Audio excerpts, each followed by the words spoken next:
La conferencia de hoy la he denominado Mitos y realidades del control de convencionalidad ex oficio en México.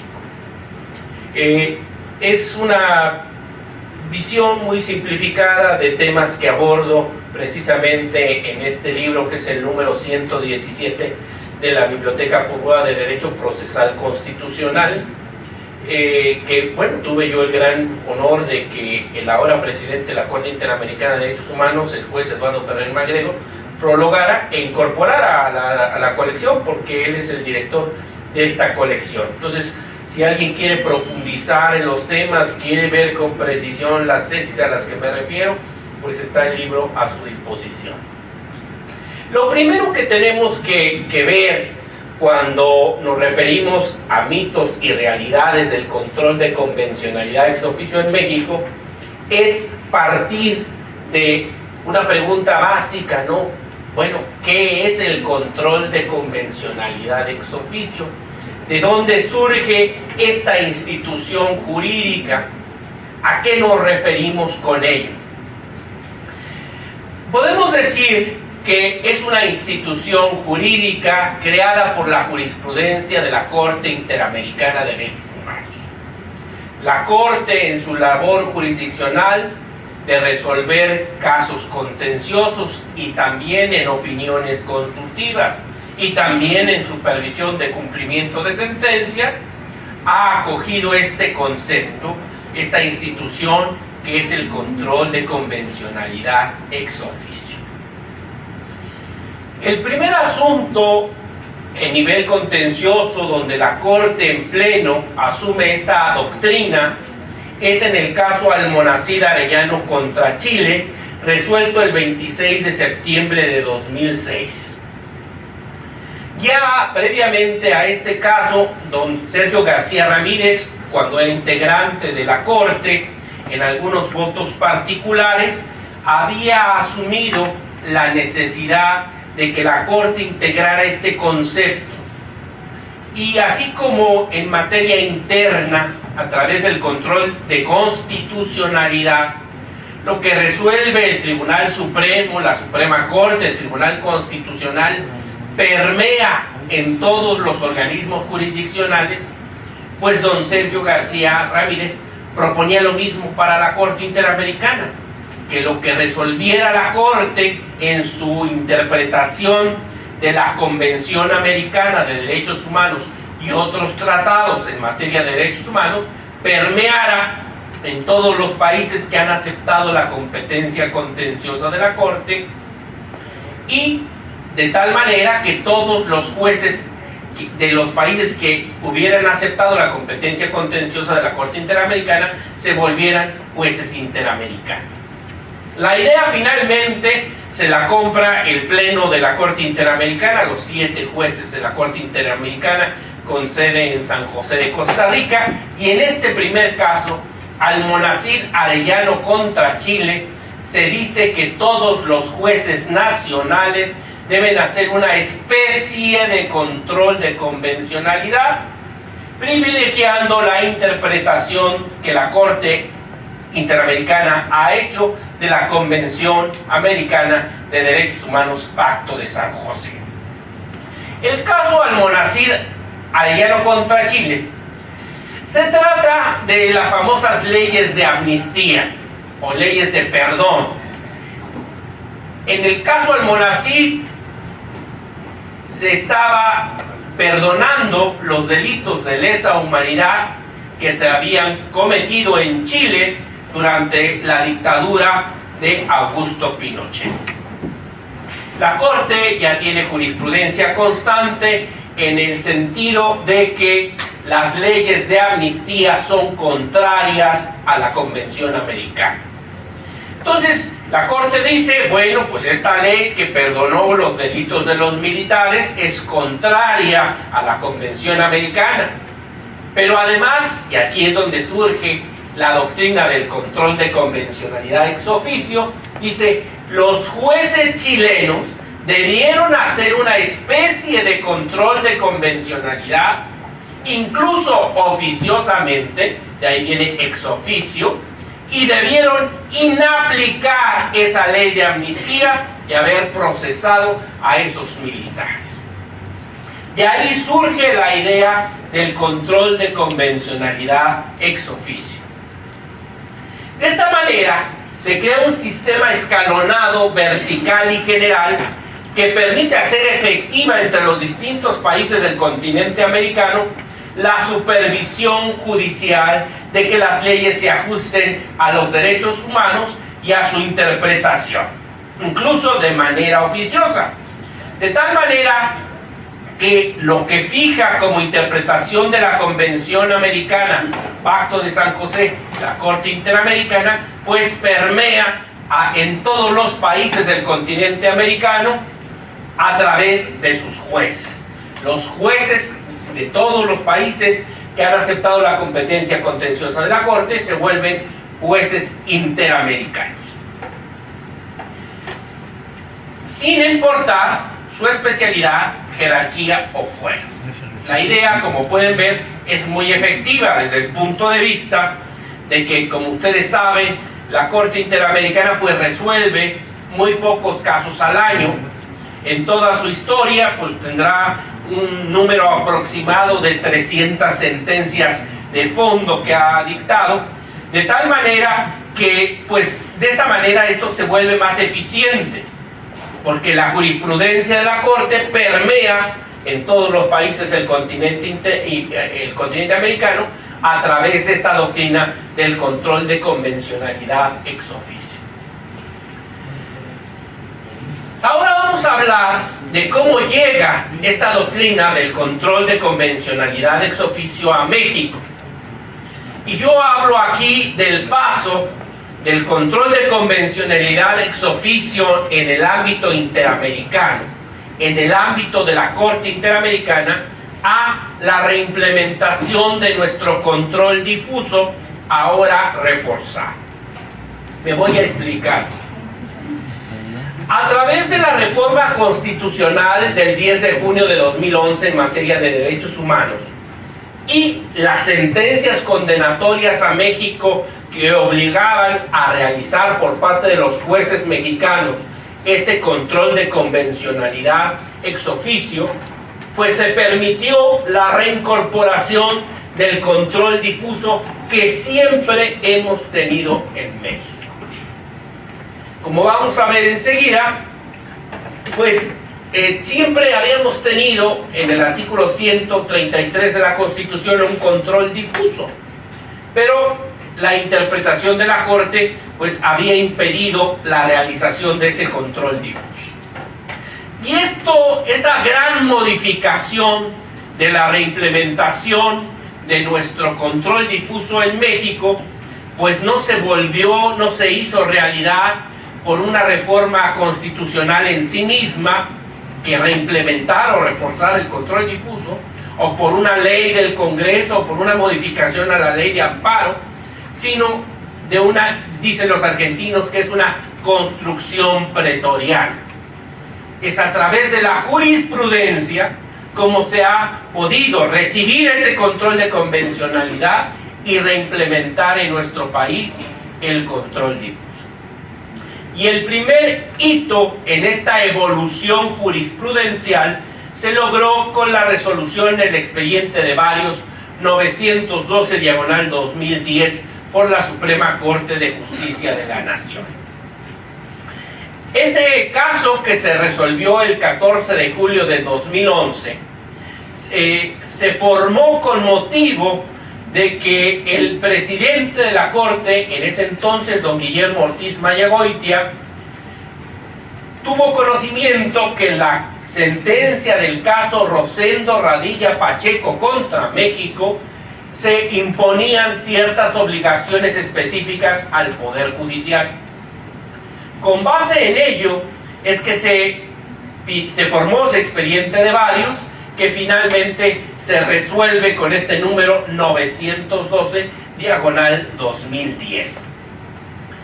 Esta resolución es una resolución que ha sido clasificada y adjetivada por tratadistas como una resolución paradigmática. e incluso todo el expediente y los antecedentes de este caso ya forma parte del patrimonio cultural de la humanidad. De esa trascendencia tiene esta resolución del expediente Varios 912/2010. A través de esta resolución se permite recibir en nuestro país ese control de convencionalidad ex oficio y se resucita lo que decía el artículo 133 de la Constitución, pero ahora interpretado de conformidad con el artículo 1 de la Constitución reformado en 2011. Entonces, de esta manera se puede ensamblar este rompecabezas. Lo que en el ámbito interamericano es control de convencionalidad ex oficio, en México es control difuso.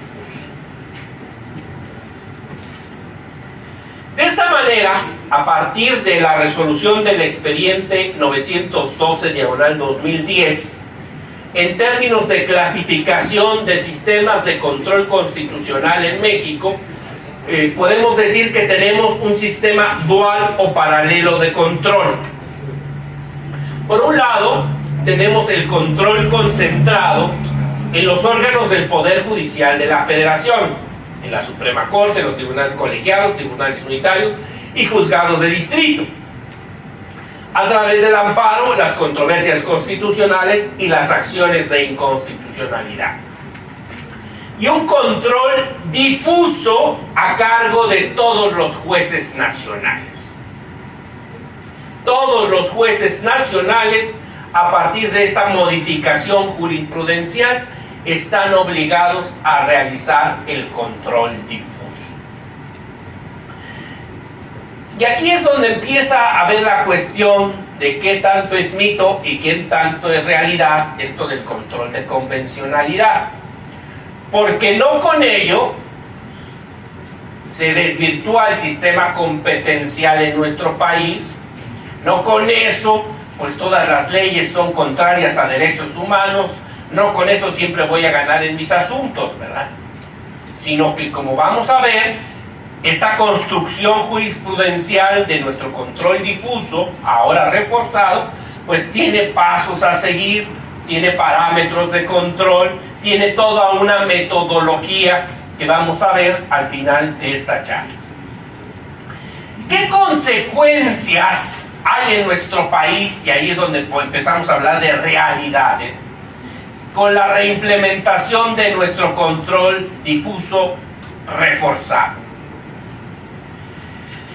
Seguramente los que tienen mi edad recordarán que en la universidad pues nos educaron con este lema: dura lex sed lex. La ley, por más violatoria de derechos humanos que fuera, tenía que ser aplicada. Herederos de ese positivismo muy fuerte, la ley, por más violatoria de derechos humanos, pues tenía que ser aplicada incluso por los jueces. Yo siempre comento esto, y es donde viene uno pensando cómo va avanzando la mentalidad jurídica y las instituciones jurídicas.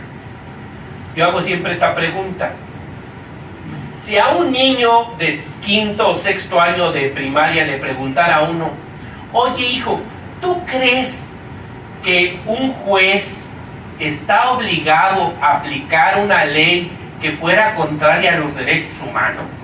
¿Qué respondería el niño? Pues no, por eso es juez.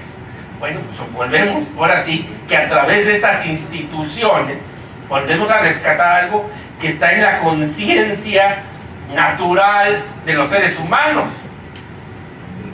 Recuerdo que la discusión del expediente de Varios 912/2010, hay una frase del ministro Cosío Díaz que nos alerta de esta situación, ¿no?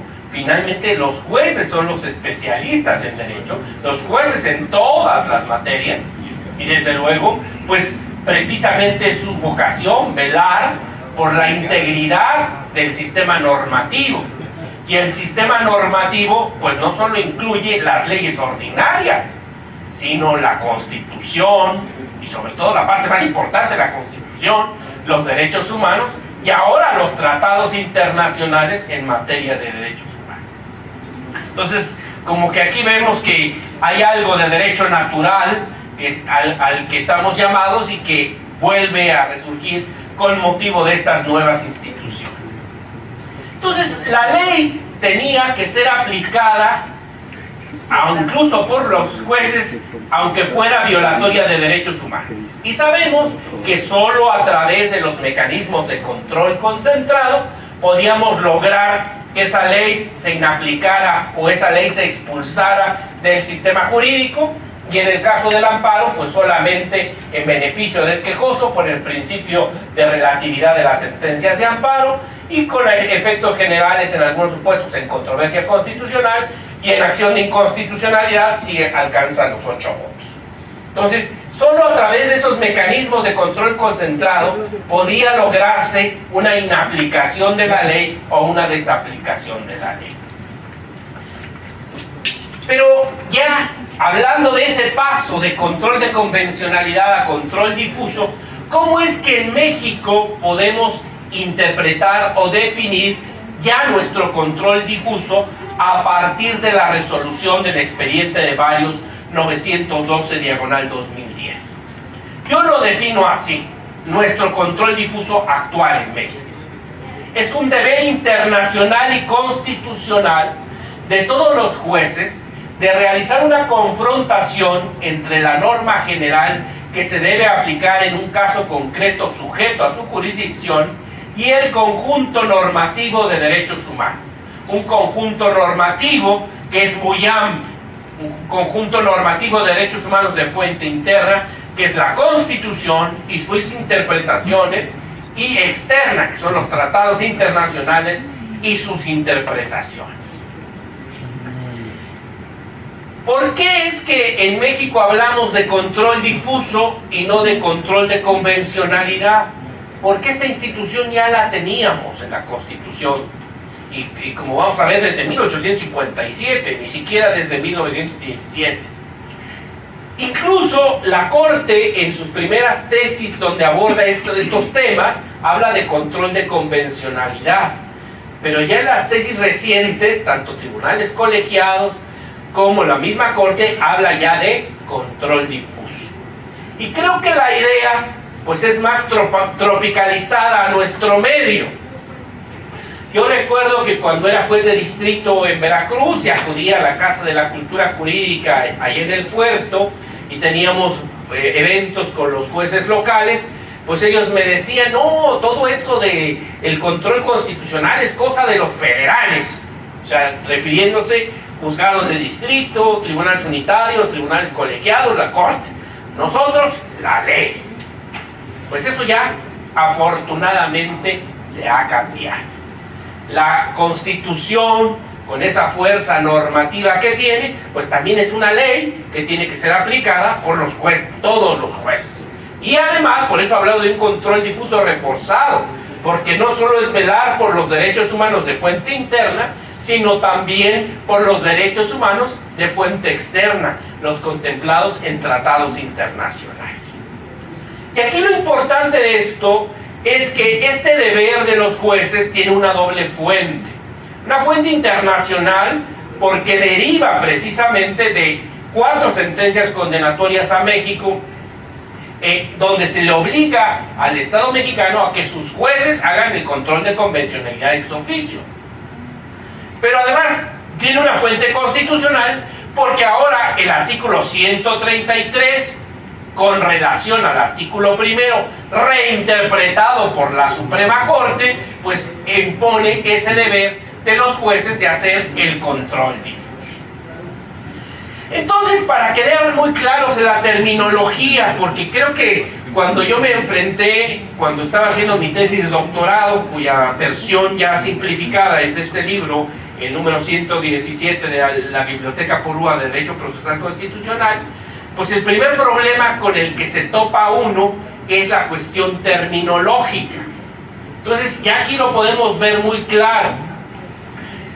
La Corte Interamericana lo que realiza es un control de convencionalidad. ¿Por qué convencionalidad? Porque es el supremo intérprete de la Convención Americana. Y ella lo que hace es compara todos los actos del Estado con la Convención Americana y otros tratados interamericanos. Pero ese contraste, por eso se habla de un control de convencionalidad. En México, ya como esto ha evolucionado, hablamos de un control difuso.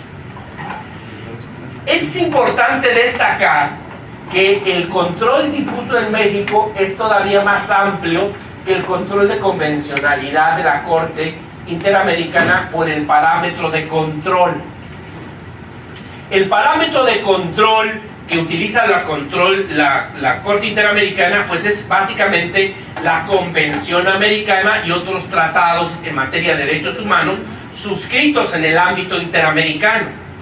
En México, el parámetro de control es todavía más amplio, porque son los derechos humanos que tenemos en la Constitución, más los derechos humanos contemplados en la Convención Americana y otros tratados en el ámbito interamericano en materia de derechos humanos, pero además todo el sistema de Naciones Unidas, el sistema universal. Entonces, nuestro parámetro de control es todavía muchísimo más amplio que el que realiza la Corte Interamericana. Claro que aquí hay que hacer una anotación que creo que es importante. Cuando la Corte Interamericana lleva a cabo un control de convencionalidad, ella juzga todos los actos del Estado. Todos los actos del Estado.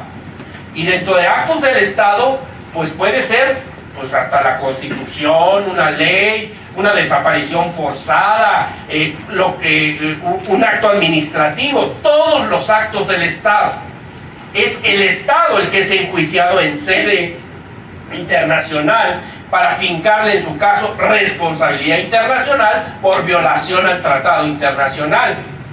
En México el control difuso se restringe en esa comparación entre la ley que un juez tiene que aplicar en un caso concreto y el parámetro de control en materia de derechos humanos. O sea, nuestro control difuso se refiere exclusivamente a leyes, ¿sí? Es importante destacar eso. La doctrina del control de convencionalidad ex oficio en la Corte Interamericana surge precisamente por esto, por el deber de contraste que los jueces chilenos debían hacer frente a la Convención Americana. El control de convencionalidad ex oficio como institución completa se refiere exclusivamente a leyes, aunque la función de la Corte Interamericana pues sea más amplia, todos los actos del Estado. Pero ¿por qué es tan importante esto? Ahora sí, las realidades. ¿Por qué es tan importante esto que nos está usted contando? Porque antes de esta resolución de la Corte y antes de esta evolución jurisprudencial, pues había una interpretación del artículo 133 que prohibía el hacer el control difuso. El artículo 133, en la parte que nos interesa, siempre ha dicho: los jueces de cada estado se arreglarán a dicha constitución, leyes y tratados a pesar de las disposiciones en contrario que pueda haber en las constituciones o leyes de los estados. Del artículo 133, que en esa parte viene del 126 de la Constitución de 57, inspirado a su vez en el artículo 6, inciso 2 de la Constitución Americana, pues en esa parte no se modificó. Sin embargo, la Corte había interpretado que hasta 1999, esto es importante destacarlo porque en el libro hago esta mención, tanto en el siglo XIX mexicano como en el siglo XX, hasta 1999, había un gran debate académico y jurisprudencial sobre si en México había control difuso o no. Y había posturas y tesis en un sentido y en otro. Fue hasta 1999 que la Corte integró jurisprudencia, y por lo mismo obligatoria, que decía: control difuso de la constitucionalidad de normas generales no lo autoriza el artículo 133. Yo destaco, dentro de las opiniones que considero que incluso vale la pena rescatar, la opinión de mi querido maestro don Ignacio Burgoa Orihuela, que era de los que decía Bueno, si está en la Constitución, en el 133, pues hay que llevar a cabo el control difuso. Pero pues eso no implica trastornar todo el orden jurídico mexicano, sino en casos obvios, como el que les voy a comentar al final de esta charla, pues el juez, cualquier juez, está obligado a desaplicar una ley que fuera contraria a la Constitución. En sentido contrario, don Felipe Tena Ramírez, pues él consideraba que era una acción impensada del constituyente mexicano, que es un dislate en teoría constitucional, que era el acabose jurídico. Yo en el libro les demuestro que ni fue una acción impensada del constituyente 17, hay un debate expreso donde se dice que lo que se quiere es lograr un sistema como el americano, donde los jueces tengan el poder de hacer prevalecer la Constitución. Y como ya lo demuestra cómo esto ha evolucionado, pues no ha sido el acabose del orden jurídico nacional, ¿verdad? Sino que esto ha permitido velar por una efectividad en materia de derechos humanos y que los actos del Congreso no sean contrarios a los derechos humanos. Se integró también otra tesis que decía: control judicial de la Constitución es atribución exclusiva del Poder Judicial de la Federación. Otra que decía: contencioso administrativo, el Tribunal Federal de Justicia Fiscal y Administrativa carece de competencia para pronunciarse sobre los vicios de constitucionalidad que en la demanda respectiva se atribuyan a una regla general administrativa. Tribunal Fiscal, Tribunal Federal de Justicia Administrativa ahora, pues tenía vedado incluso realizar control difuso de reglas administrativas. Y también le tocó su raspón al Tribunal Electoral. El Tribunal Electoral del Poder Judicial de la Federación carece de competencia para pronunciarse sobre inconstitucionalidad de leyes. Esto se reformó, ya sabemos que hubo una reforma derivada del caso Castañeda-Guzmán contra México, donde ahora las salas del Tribunal Electoral del Poder Judicial de la Federación tienen la facultad de desaplicar leyes en todos los recursos y medios de impugnación en materia electoral cuando sean contrarias a la Constitución. Esto se resolvió por una reforma legal, pero bueno, viene a fortalecerse con esta cuestión del control difuso. Entonces, hasta 99 se definió la situación y se prohibió en México realizar control difuso. Lo cierto es, yo estuve en la Suprema Corte de 94 a 99, lo cierto es que los ministros de la Corte veían con muy malos ojos el control difuso. Cuento en el libro la petite histoire detrás de lo que está en esas tesis de control difuso. Hubo un caso de revisión administrativa contra la destitución de un magistrado trompudo de tribunal unitario que, sobre pretexto de realizar control difuso, pues había liberado varios narcotraficantes. El Consejo de la Judicatura Federal lo destituyó y cuando viene la revisión en la Corte, pues se dieron cuenta que no había definida la situación del control difuso.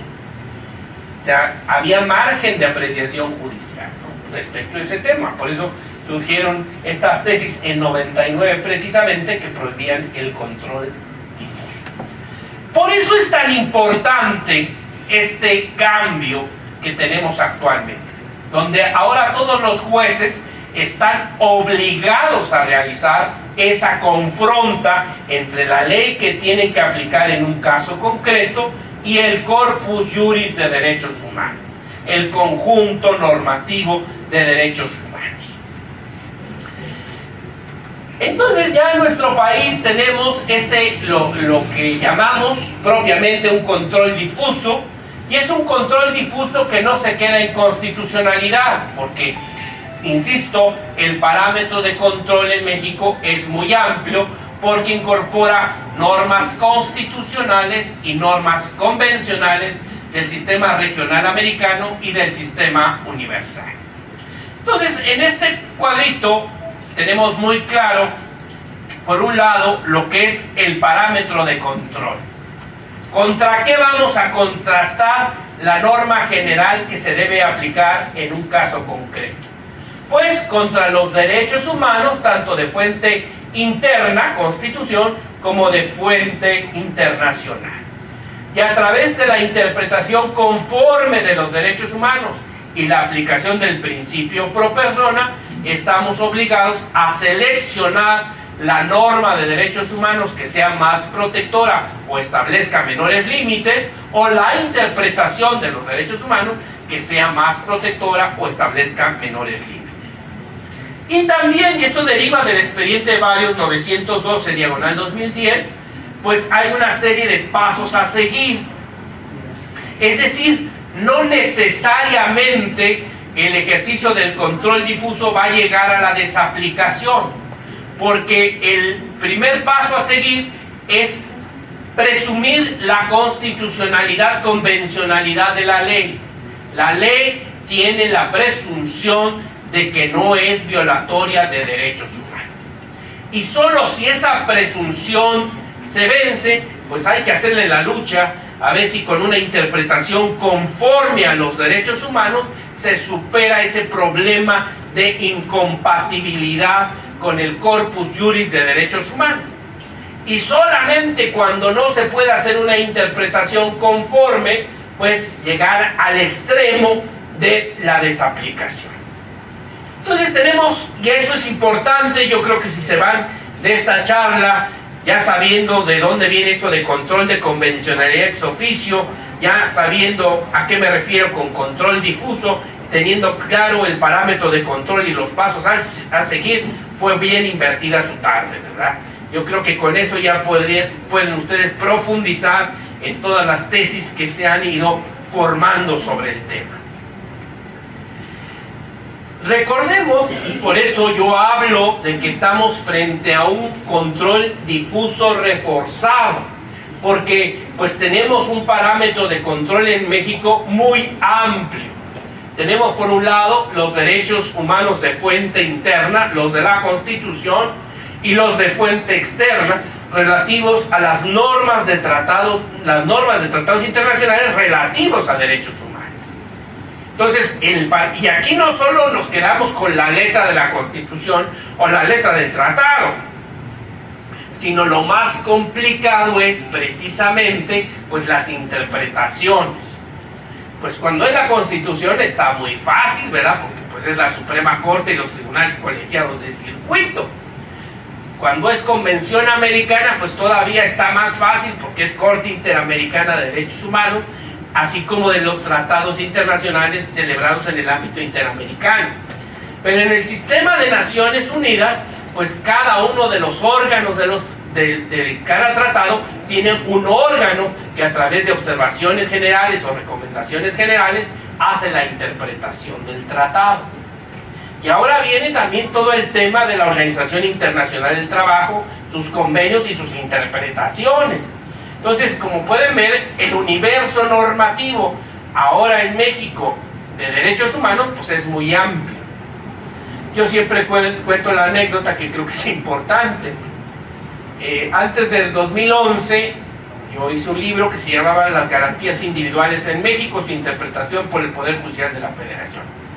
Pues yo, desde que me recibí de abogado, de licenciado en Derecho en 1991, pues me dieron la cátedra de garantías individuales en la Facultad de Derecho. Y a partir de ahí me puse a recopilar las tesis de jurisprudencia y aisladas que había sobre la materia, sobre garantías individuales, la sistematicé. Y bueno, el libro tuvo mucho éxito, tuvo 5 ediciones. Todavía hicimos una reimpresión al último, y ese libro, pues con mucha satisfacción, era el libro de texto en la Escuela Judicial Federal. Lo veía uno en los cubículos de los secretarios de estudio y cuenta de la Corte, de los secretarios de tribunales colegiados, de juzgados de distrito. O sea, un libro muy claro, porque pues no eran los rollos míos, mis elucubraciones sobre qué eran las garantías individuales, sino era una sistematización del alcance normativo de nuestras entonces garantías individuales. Viene la reforma de 2011, pues esto les puedo decir que es una mínima parte de la película, una mínima parte del territorio. Por eso es que empecé la colección de derechos humanos y sus garantías, ¿verdad? Porque, bueno, de alguna manera había que ir avanzando, por lo menos en tener el mapa del territorio, ¿no? De saber, bueno, qué tanto tengo que abarcar. Decía mi querido maestro don Guillermo Florís Margarán, que cuando uno acude a una escuela de derecho, a lo que uno puede y tiene derecho a acceder, es a que le digan dónde y cómo buscar. Pues yo creo que esa era la pretensión, y es la pretensión de estos libros de derechos humanos, porque pues son múltiples intérpretes. Afortunadamente, bueno, la informática, el internet nos ha facilitado mucho las cosas, pero aún así se vuelve complicado porque pues hay que saber cómo y dónde buscar, ¿verdad?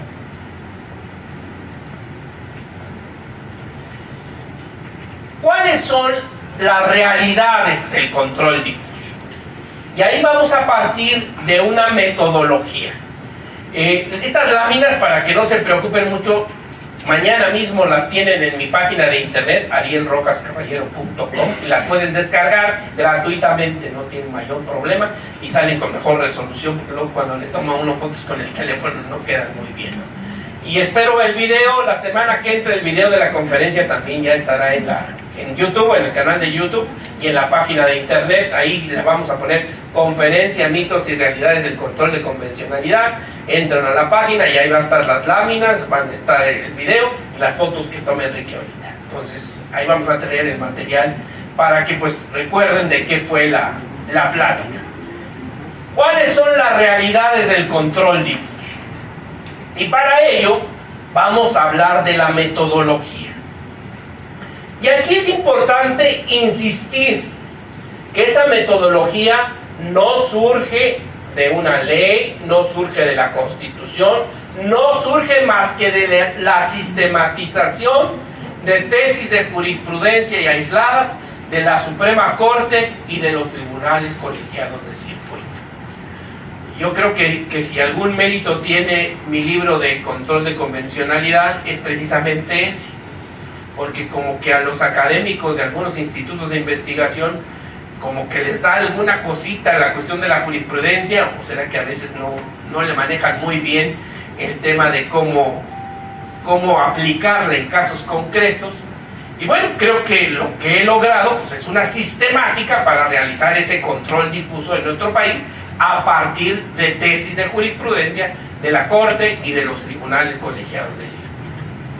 Y aquí nos vamos a ir paso por paso, y a la mitad de la metodología vamos a descansar, pero la idea es que les quede claro qué es la realidad del control difuso en México. Primer paso: solo pueden ser objeto de control difuso las normas que se hayan aplicado de un procedimiento o vayan a ser aplicadas en la sentencia con la que culmina ese procedimiento. Es decir, el control difuso no es abstracto, es concreto. Entonces, necesariamente se tiene que realizar control difuso sobre una norma que se aplicó en el procedimiento o una norma que se tiene que aplicar por el juez, por el juzgador, en la sentencia con la que culmina. Entonces, creo que esto es obvio, ¿verdad? No necesita mayor explicación. Respecto a estas normas, es muy importante que no haya cosa juzgada. Sabemos que dentro de un proceso puede, en casos ya cada vez más excepcionales, puede haberse promovido un juicio de amparo indirecto frente a actos de imposible reparación, por ejemplo. Si respecto a estos actos de imposible reparación en un procedimiento ya se hizo un planteamiento de inconstitucionalidad, inconvencionalidad de la ley, y ya los órganos de control concentrado se pronunciaron sobre eso, pues ya hay cosa juzgada sobre esto. No se puede volver a escribir la historia con un control difuso respectivo. El juez tendrá que acudir a la interpretación que en amparo indirecto se hizo ya de ese precepto, ¿verdad? Entonces, porque ya hay cosa juzgada sobre esa norma que se tiene que aplicar en un caso concreto. Primer paso: a seguir en el control difuso. Las normas jurídicas gozan de la presunción de que no violan derechos humanos. Entonces, hay esa presunción. Y siempre me han preguntado, oiga, ¿por qué surge esa presunción? Y luego cuando ve algunos congresos uno dice, pero pues les presumimos que no violan derechos humanos, imagínense. Bueno, esto viene de la historia del constitucionalismo occidental. Les recordarán que desde el pensamiento de Juan Jacobo Rousseau, pues la ley es la expresión de la volonté general, la voluntad general. Y bueno, los representantes del pueblo acuden a la formación de las leyes. Y bueno, pues hay esa presunción de que las leyes que hacen los congresos, pues representan esa voluntad general. Incluso, por ejemplo, en cosas interesantísimas de la historia del control constitucional, en Inglaterra, hasta muy recientes fechas, se estructuró propiamente un control constitucional. Ya vieron que el Tribunal Supremo declaró inconstitucional esa suspensión del Parlamento que hizo la reina y el primer ministro actual para que no discutieran lo del Brexit. Pero esto es muy reciente en Inglaterra. En Francia también es muy reciente lo de la Corte Constitucional francesa, porque se entendía precisamente con esta idea de que el pueblo es representado y que su voluntad general se ve en los órganos legislativos. Se creía que el control constitucional lo hacían propiamente las cámaras del Congreso. Claro que la historia del siglo XX pues nos dice que esto es gravísimo, porque pues Mussolini y Hitler llegaron al poder e hicieron lo que hicieron pues a través del sufragio popular y con el apoyo del Bundestag y la legislatura italiana. Por eso es que se fortalece después de la segunda posguerra pues los órganos de control constitucional, porque no siempre existe ese cuidado por parte de los órganos legislativos de no violar la Constitución, de no violar derechos humanos. Pero asumamos que hay una presunción de que la ley no viola derechos humanos. Y también creo que este es un principio operativo. Si desconfiáramos de todas las leyes, pues sería imposible que un juez pudiera dictar una sentencia, ¿no? De alguna manera, y aquí vuelvo a mi concepción de derecho natural, pues en la conciencia jurídica, pues de cada uno puede llegar a la conclusión si una norma apesta o no apesta a la cuestión de que viola derechos humanos. Claro, desde luego esto amerita una preparación, pero hay cosas que son obvias, como las normas discriminatorias, ¿verdad? Donde dice uno, bueno, ¿y por qué a la mujer sí y al hombre no? ¿Por qué al hombre sí y a la mujer no? ¿Verdad? Entonces, ese tipo de falta que son violatorias de derechos humanos, ¿verdad? La contrastación oficiosa con el parámetro de control deberá realizarse si una norma resulta sospechosa de transgredir. Por eso es importante que esto lo hagan los jueces. Los jueces, como peritos en derecho, que tienen esa sensibilidad para realizar esa sospecha, si hay una sospecha de que se violen derechos humanos. Y esto va de la mano con otro punto que yo estoy proponiéndoles en esta metodología. Y aquí retomo el pensamiento del maestro Burgoa Orihuela.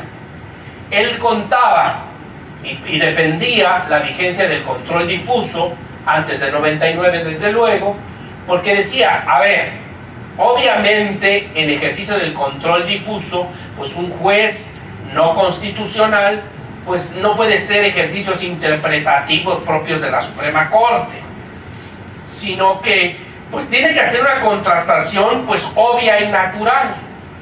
Y él pone el caso del artículo 22 de la Constitución antes de la reforma del foxismo. Recordarán ustedes que el artículo 22 de la Constitución decía que podía establecerse en México la pena de muerte al parricida, al salteador de caminos, al pirata, al traidor en guerra extranjera y a los delitos graves del orden militar. O sea, tenía un catálogo limitado de delitos en los que el legislador ordinario podía imponer la pena de muerte. Y decía mi maestro Burgoa, y ahí está, lo pueden checar en su libro de Constitucional, que tenía que hacer un juez penal si contra un delito estaba procesando a una persona por un delito que no estuviera en ese catálogo y el legislador en el Código Penal respectivo estableciera pena de muerte.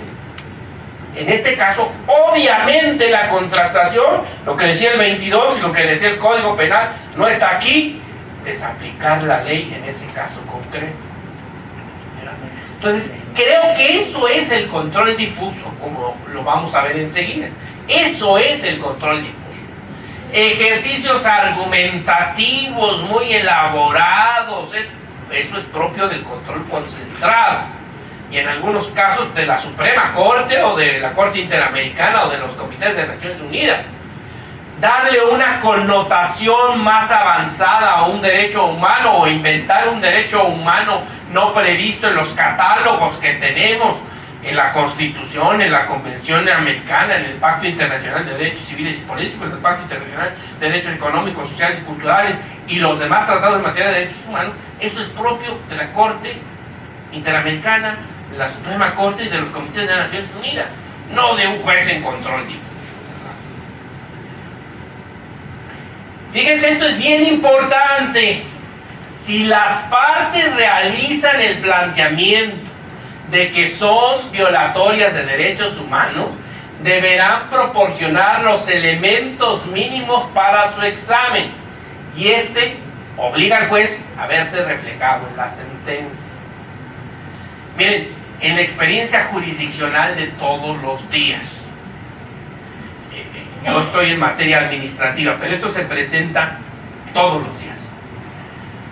Hacen unos escritos, no sé si en otras materias, pero en materia contencioso administrativa, sobre todo federal, unos escritos farragosísimos de una bola de hojas con una transcripción de una bola de tesis, ¿verdad? Un ecocidio en forma,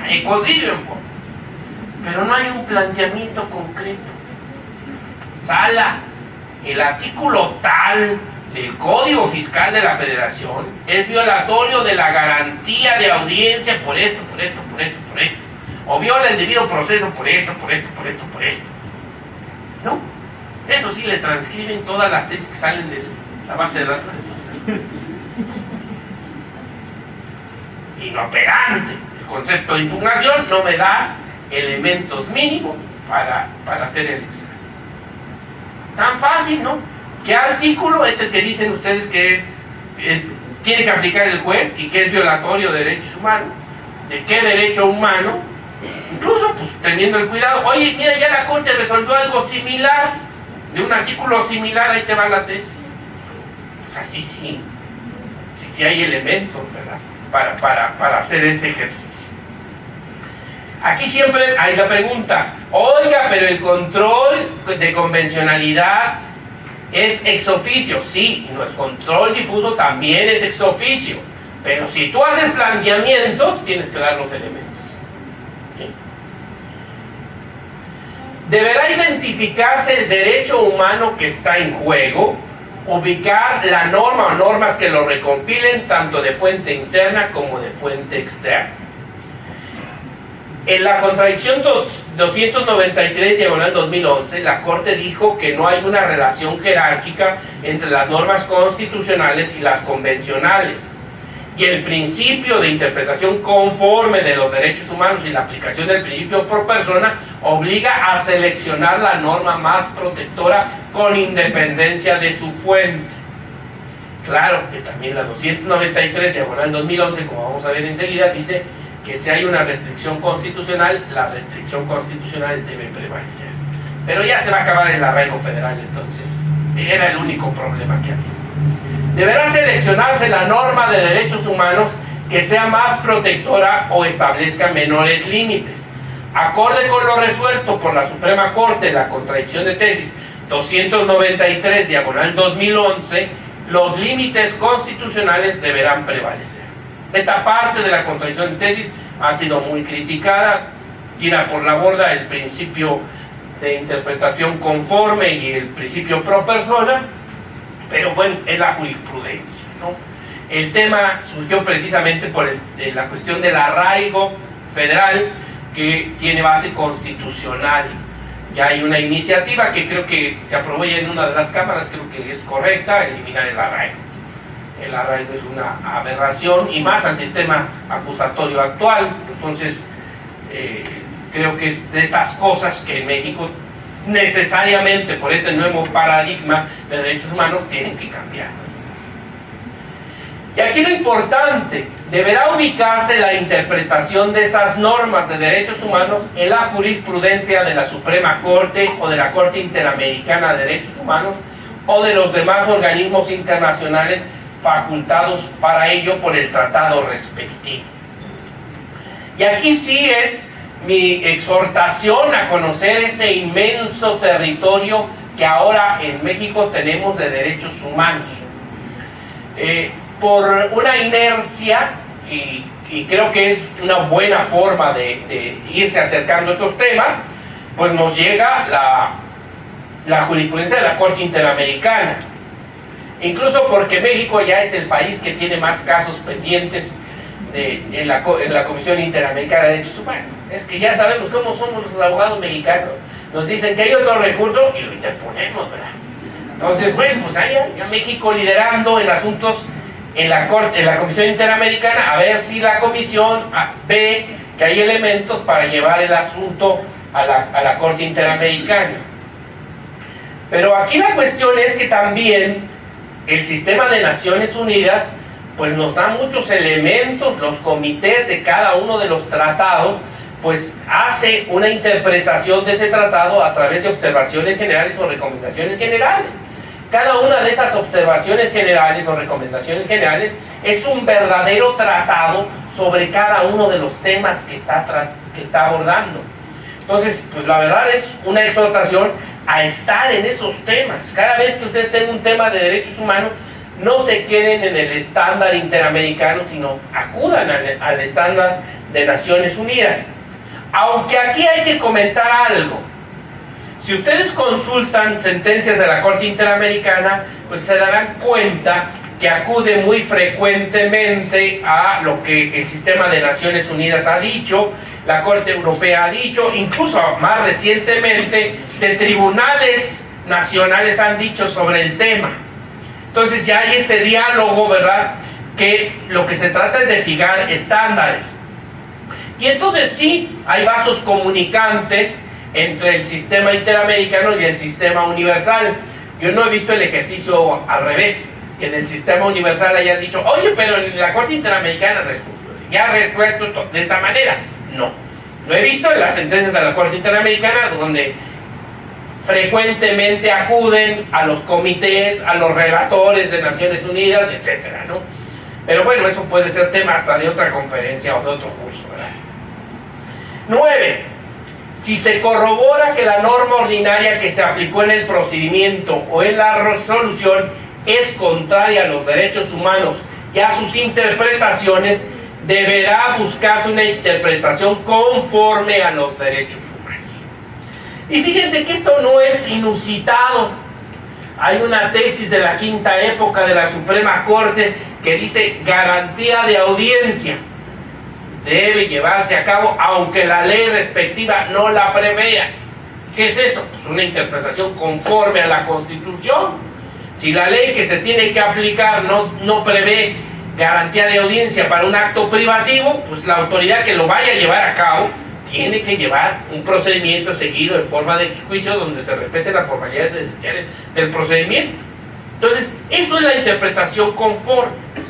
Claro, hay normas como las discriminatorias que no admiten interpretación conforme y necesariamente tienen que ser desaplicadas. Entonces, es muy importante esos tres pasos. Partir de la presunción de que la ley no viola derechos humanos. Si esa presunción se vence, buscar una interpretación conforme a los derechos humanos. Y si esto no es posible, y solamente en este último y remoto caso, desaplicarla en el caso concreto. 10. Si ello no es posible, deberá desaplicarse en el caso concreto dentro de la parte considerativa de la sentencia sin que ese ejercicio se vea reflejado en lo resolutivo. Y aquí vengo a insistir en esta cuestión que es muy importante. En ejercicio de control difuso, el ejercicio del control difuso es muy similar a lo que hacemos nosotros en amparo directo o lo que hace el Tribunal Electoral en uso de la facultad que tiene de desaplicar leyes electorales. El ejercicio lo hacemos en la parte considerativa de la sentencia, pero eso no trasciende a los resolutivos. Finalmente el juez tiene que aplicar, resolver la controversia, desaplicar la norma y finalmente decir si ganó A o B, pero eso no se ve reflejado en los resolutivos. Y esto es importante porque pues ya hay esa inercia en nuestro país, esto ya no es inusitado. En amparo directo pues, contra leyes se hace todas las veces. Cuando hay conceptos de violación en materia de inconstitucionalidad de leyes, pues ese ejercicio queda en la parte considerativa, pero el resolutivo de la sentencia de amparo directo no dice la justicia de la Unión ampara a Pedro Pérez contra actos del Congreso de la Unión y otras autoridades, no. Dice la justicia de la Unión ampara y protege a Pedro Pérez contra actos de la sala del tribunal, del contencioso administrativo, de la Junta fulana, del Tribunal de Conciliación y Arbitraje o del Tribunal Militar respectivo, porque el acto reclamado en amparo directo es la sentencia, la resolución con la que culmina un juicio. Este ejercicio es muy similar al del control difuso. Piensen ustedes que en un juicio civil plantean ustedes que determinada norma que tiene que aplicar el juez civil, en el caso concreto es violatoria de derechos humanos, me dan los elementos, dicen ese es el artículo tal del Código Civil, hay estos elementos, es violatoria de tal derecho. Bueno, pues ese ejercicio el juez lo tiene que hacer en la sentencia, pero el resolutivo pues no va a decir que la ley es contraria a derechos humanos, sino el resolutivo va a decir se condena a Pedro Pérez y casos, cosas, lo que sea, pero no aborda el tema relativo al problema de violación de derechos humanos por esa ley que desaplicó en la parte considerativa de la sentencia, ¿sí? La desaplicación de una norma solo puede realizarse si de manera evidente es contraria al parámetro de control. En ejercicio de control difuso no se pueden hacer ejercicios interpretativos de avanzada, creando nuevos derechos humanos, como lo haría la Suprema Corte, como lo haría la Corte Interamericana o un Comité de Naciones Unidas. El juez debe, y ahí volvemos a lo que decía mi maestro Burgoa, ser evidente la transgresión al parámetro de control. Fíjense ustedes cómo he visto que esto se ha hecho bien, a mi juicio bien, por parte de algunos tribunales. Advierten temas muy explorados, como el tema de multas fijas o de sanciones fijas en materia administrativa. Y dicen, bueno, mira, a esto se trata de una multa fija, invocan una tesis de jurisprudencia que no es aplicable exactamente al caso, pero que dice que una multa es fija cuando no da parámetros para su individualización, y con base en eso desaplican la norma. Otro ejercicio que yo he considerado pues muy feliz es que pues por la gran cantidad de asuntos que ahora resuelve la Suprema Corte, pues por reiteración es muy difícil que integre jurisprudencia, y por ahí hay una tesis aislada sobre el tema, sobre todo en normas discriminatorias en materia de pensiones. La sala de aquí de Celaya, pues con base en una tesis aislada, hace el control difuso de una norma del reglamento de pensiones del ISSSTE, la desaplica y condena a que se pague la pensión al hombre, ¿verdad? Porque hay que ser mantenido discapacitado para tener derecho a la pensión de la mujer, ¿no? O el tema de que las pensiones por viudez y por tiempo de trabajo no son compatibles también. Entonces, ya sabemos que si hay jurisprudencia de la Corte, pues eso lo resuelve el 217 de la Ley de Amparo. Todos los tribunales están obligados a acatar la jurisprudencia, pero cuando no hay jurisprudencia, ¿qué hay? Se aplica una tesis, pues hay control difuso, ¿verdad? Entonces, creo que estos son ejercicios, diría yo, muy felices del ejercicio del control difuso. Los temas, vamos a retomar los temas, recapitulando un poquito. Entonces, el control difuso en México, ese deber internacional y constitucional que todos los jueces tienen de realizar una confrontación. Y esto es importante subrayar esta palabra, confrontación, entre la norma general que se debe aplicar en un caso concreto y sujeto a su jurisdicción y el conjunto normativo de derechos humanos, tanto de fuente interna, la Constitución y sus interpretaciones, y de fuente externa, los tratados internacionales y sus interpretaciones. Ya decíamos que el control difuso en México, que ahora yo llamo reforzado, pues es producto de la recepción jurisprudencial de la doctrina del control de convencionalidad ex oficio que realizó la doctrina jurisprudencial que integró la Corte Interamericana de Derechos Humanos. Decíamos que la trascendencia de esta reimplementación del control difuso es porque precisamente jurisprudencias de 1999 de la Corte habían determinado que en México no era posible realizar control difuso. La única manera de lograr la desaplicación de una ley era a través de los mecanismos de control concentrado. Los gobernados de a pie, pues lo único que teníamos era el amparo contra leyes. Era la única forma de lograr una desaplicación de la ley.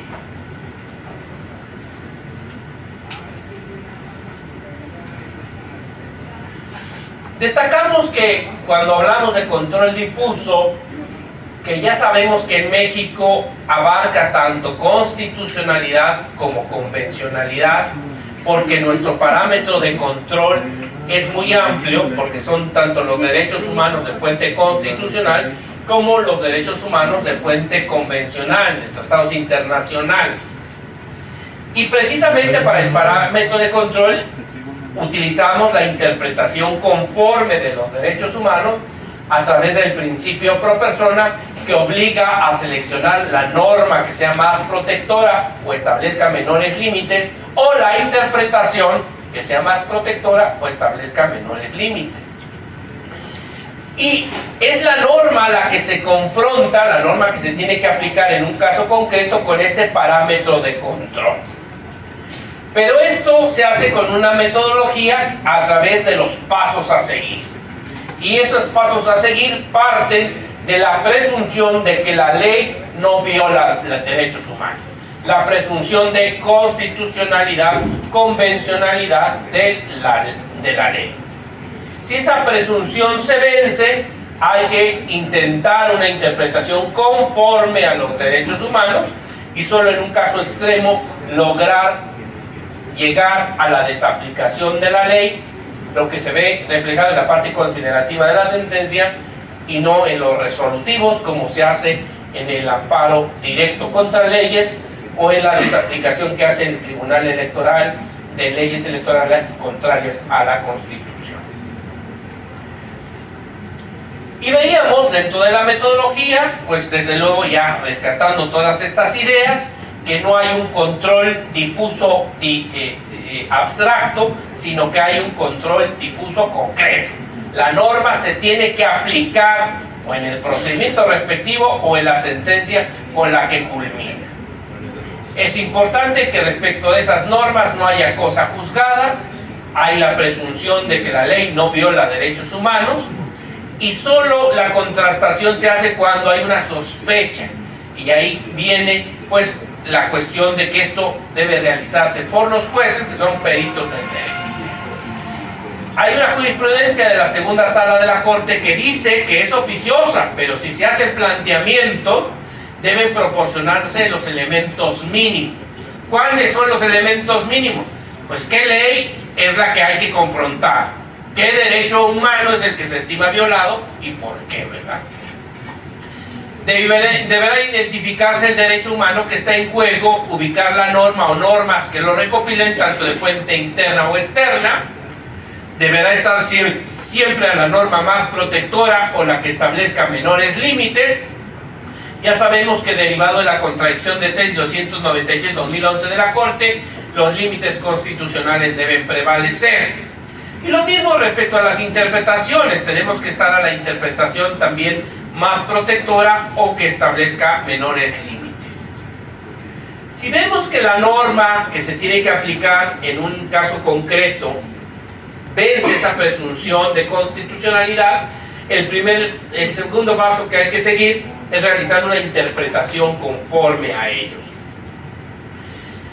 Si es imposible que con una interpretación conforme a los derechos humanos se vence esa violación de derechos humanos, solo en ese caso deberá desaplicarse en el caso concreto dentro de la parte considerativa de la sentencia, sin que ese ejercicio se vea reflejado en lo resolutivo. Insisto que la desaplicación de una norma solo puede realizarse si de manera evidente es contraria al parámetro de control. Yo creo que aquí hay una diferencia muy importante en el control difuso y en el control concentrado. Control difuso, bueno, debe ser obvio, natural, como el caso de pena de muerte que comentaba. En el control concentrado, sobre todo los órganos terminales, pues tienen más posibilidad de argumentar y llegar pues a una conclusión más amplia respecto a la violación de derechos humanos, o como está sucediendo, ¿no? Hay incluso una argumentación por parte de la Corte Interamericana que dice que pues los derechos humanos es algo que es dinámico, que ha cambiado con el tiempo y es posible hacer interpretaciones progresivas y eso genera nuevos derechos, ¿verdad? A partir de un tema concreto de igualdad y no discriminación, pues se crean otros derechos, ¿no? O se interpretan otros derechos de otra manera. Bueno, eso es parte de los órganos terminales de interpretación constitucional o de interpretación convencional. Sí, y esto es bien importante porque también por eso se hacen demandas de 100 hojas o sentencias de 200 hojas, ¿verdad? Tanto de litigantes también como órganos jurisdiccionales, ¿verdad? Hay que tener piedad por el medio ambiente. Si una norma ordinaria resulta contraria a un precepto de derechos humanos de fuente constitucional, ello deberá ser suficiente sin que sea necesario acudir a los de fuente convencional. Como diría mi querido maestro Ignacio Galindo Garfias, ¿para qué dar tanto brinco estando el suelo tan parejo? Entonces, si es claro que se está violando una norma de la Constitución, pues con eso tienen, hombre, pues ya con eso es clara la violación de derechos humanos. ¿Para qué vas y a todo el sistema interamericano? Yo creo que si es evidente, con eso es suficiente, ¿verdad? En el ejercicio del control difuso, a los jueces no les corresponde fijar, a base de ejercicios interpretativos, un alcance diferente de los derechos humanos que no se desprenda del texto mismo de la Constitución, de los tratados internacionales o de la jurisprudencia que les obliga. Entonces, la creatividad en materia de derechos humanos es para los órganos terminales. En control difuso tiene que ser evidente. Y este era el gran temor que tenía don Felipe Tena Ramírez, ¿no? De que en ejercicio de control difuso pues se hicieran pues, cosas indebidas. Y por eso es que hay que cuidar el control difuso para no llegar a extremos tales. Aquí es importante señalar esta cuestión. Alguien dirá, oiga, pero finalmente lo que haga un juez de primera instancia en control difuso pues será revisado en apelación por la Sala del Tribunal Superior de Justicia y después llegará en amparo directo al Tribunal Colegiado, y como es un tema de inconstitucionalidad y convencionalidad de ley, a lo mejor hasta revisión en amparo directo en la Suprema Corte. ¿Cuál es el problema? Finalmente llegará el control concentrado. Pues en principio sí, pero en México hay supuestos donde no pasa eso, donde, por ejemplo, en materia penal federal, donde no hay víctima de carne y hueso, sino la víctima es la federación, el Ministerio Público no tiene la facultad de promover amparo. Entonces lo que diga el Tribunal Unitario en ejercicio de control difuso se queda como definitivo. Por eso es que yo digo que es un sistema dual o paralelo, porque no en todos los casos llega a un sistema mixto donde todo llega al control concentrado, que sería lo ideal. Incluso una de las propuestas que tengo en el libro es eso, rescatar ahí un proyecto de ley reglamentaria de crear una especie de amparoide para esos supuestos donde no es procedente el amparo indirecto por parte de una de las partes, porque finalmente lo ideal es que todo llegue a control concentrado y finalmente haya un solo intérprete en materia de derechos humanos, tanto de fuente constitucional en México como de fuente convencional, cuando eso se plantea en nuestro país. Fíjense ustedes que, por ejemplo, en materia federal, en materia administrativa, de justicia administrativa federal, se reformó la Ley Federal de Procedimiento Contencioso Administrativo para agregar otro supuesto de procedencia a la revisión fiscal. Lo que resuelva en las salas del Tribunal de Justicia Administrativa Federal puede ser impugnado en amparo directo por parte del actor en el juicio de nulidad, pero la autoridad demandada excepcionalmente puede promover lo que se llama revisión fiscal.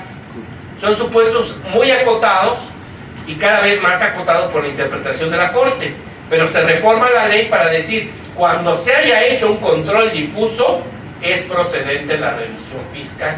Es un poco la idea de este amparoide para que siempre se llegue al control concentrado. Pero fíjense, está otro supuesto grave: el juicio contencioso administrativo local en Guanajuato.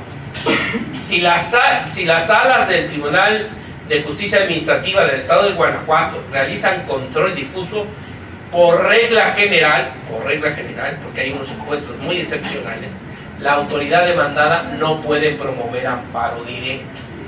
Entonces, pues ese control difuso se queda como definitivo.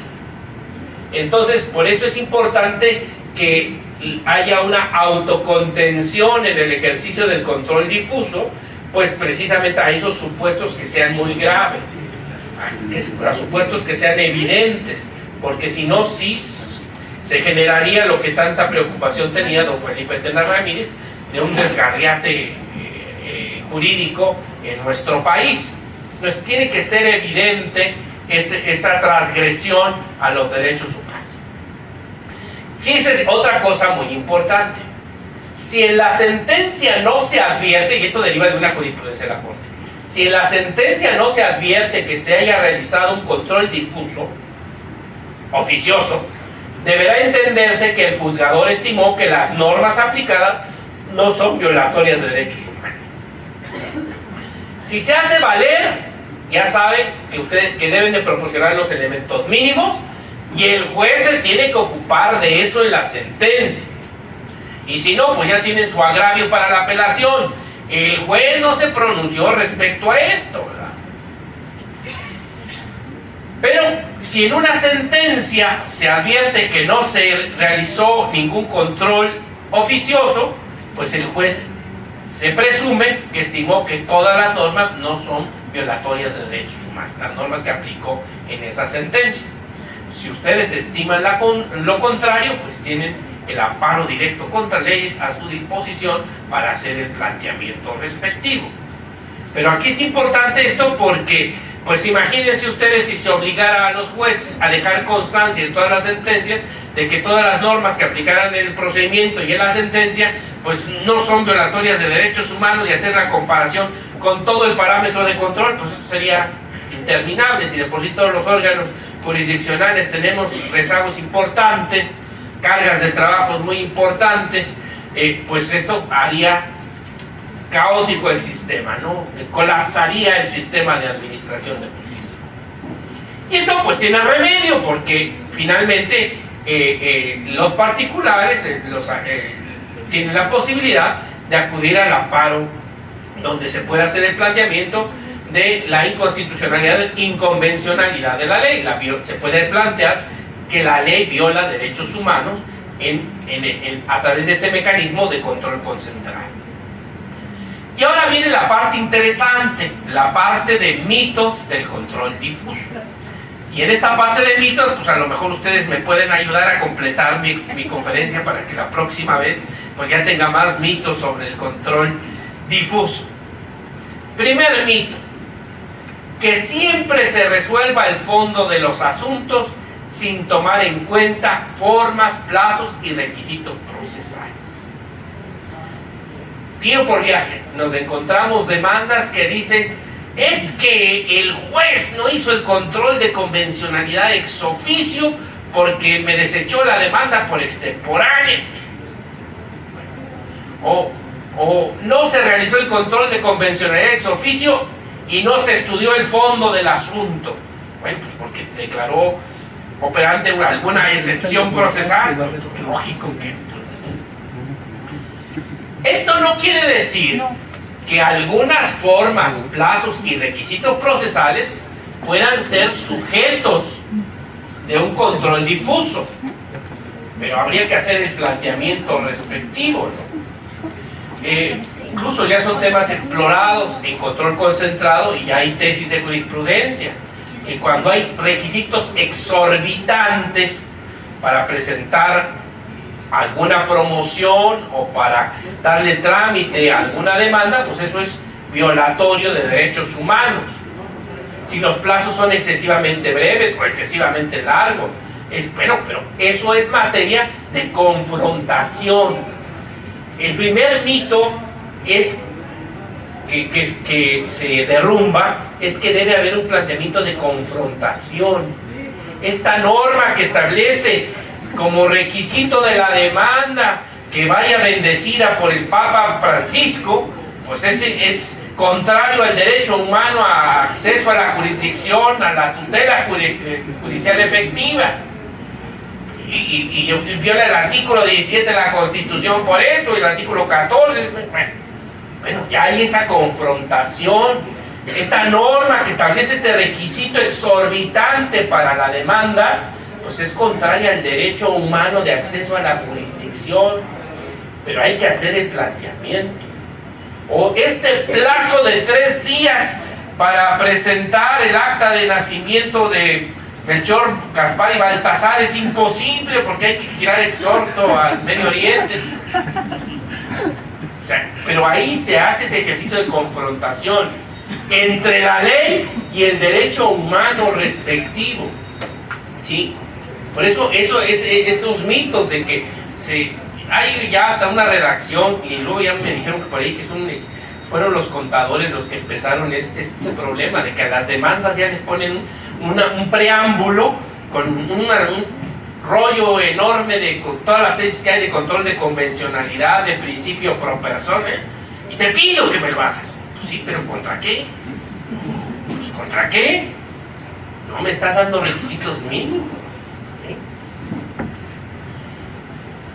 Incluso ya hay tesis, control de convencionalidad, su aplicación que el juzgador, su aplicación no implica que el juzgador pueda obviar las reglas procesales, ¿no? Hasta la misma Corte Interamericana tiene formalidades procesales.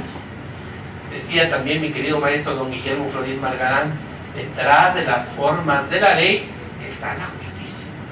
Entonces, cuando veamos que no hay esa presunción de que detrás de las formas de la ley no está la justicia, bueno, pues ahí sí, esa presunción se vence, ¿verdad? Y pueden ser violatorias de derechos humanos.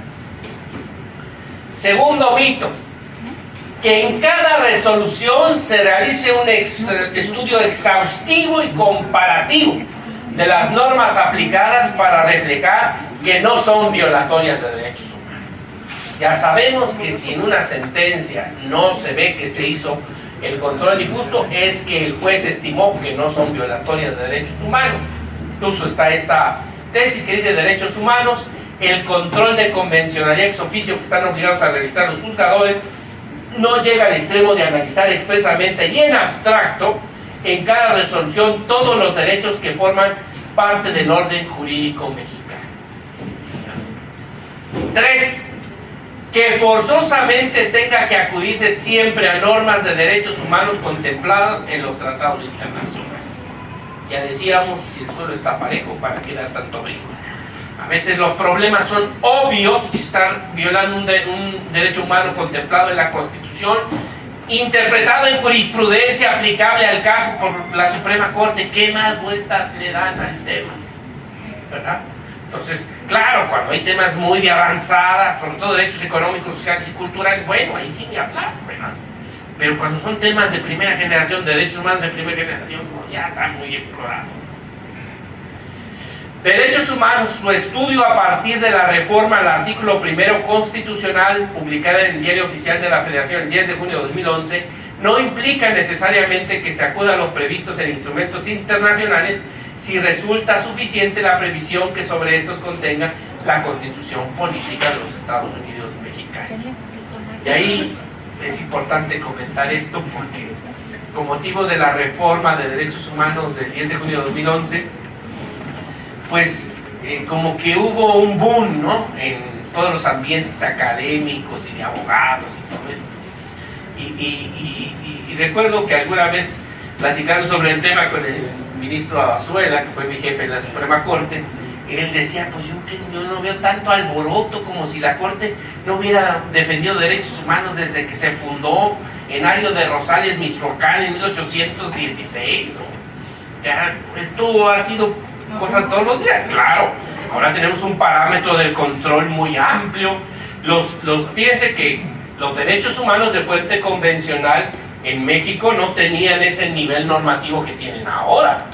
Estaban en el segundo y en otra interpretación de la Corte en el tercer escalón normativo. Ahora están en el penthouse. Ahí sí hay una gran revolución. La recepción de las sentencias de la Corte Interamericana, sí, pero finalmente pues el Poder Judicial de la Federación pues siempre ha estado a través del amparo cuidando los derechos humanos.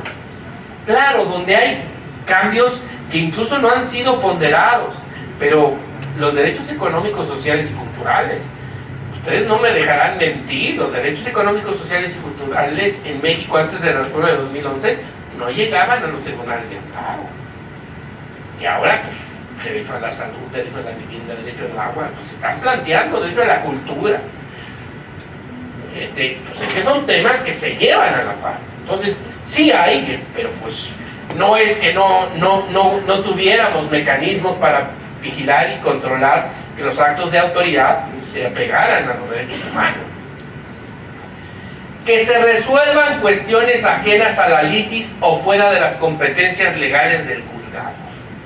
Y aquí les cuento una anécdota que para mí fue algo sorprendente, porque con motivo de estos temas me invitaron a un conversatorio, se llama, un conversatorio en el Instituto de la Judicatura Federal en México, y por ahí salió una sentencia dictada por un tribunal colegiado en materia administrativa, una sentencia en materia agraria, donde pues de las constancias de auto se advertía que había violencia hacia la mujer, pero finalmente el juicio agrario tuvo que ver sobre la posesión de una parcela ejidal.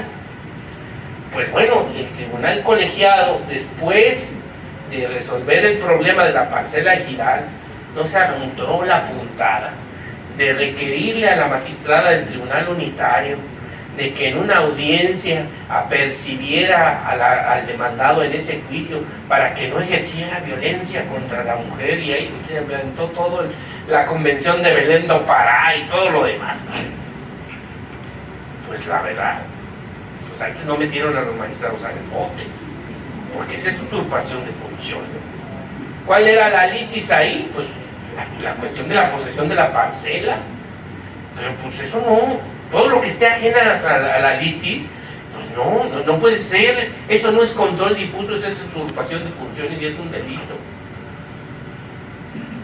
Entonces es importante esto, porque desde que se configura el control de convencionalidad en la Corte Interamericana, se dice que dentro de las competencias de los jueces y las formalidades procesales correspondientes, se insiste todavía ya en México, cuando se recibe esto y se convierte en control difuso, en que es en el ámbito de las competencias del juez, dentro de la litis sujeta a su jurisdicción.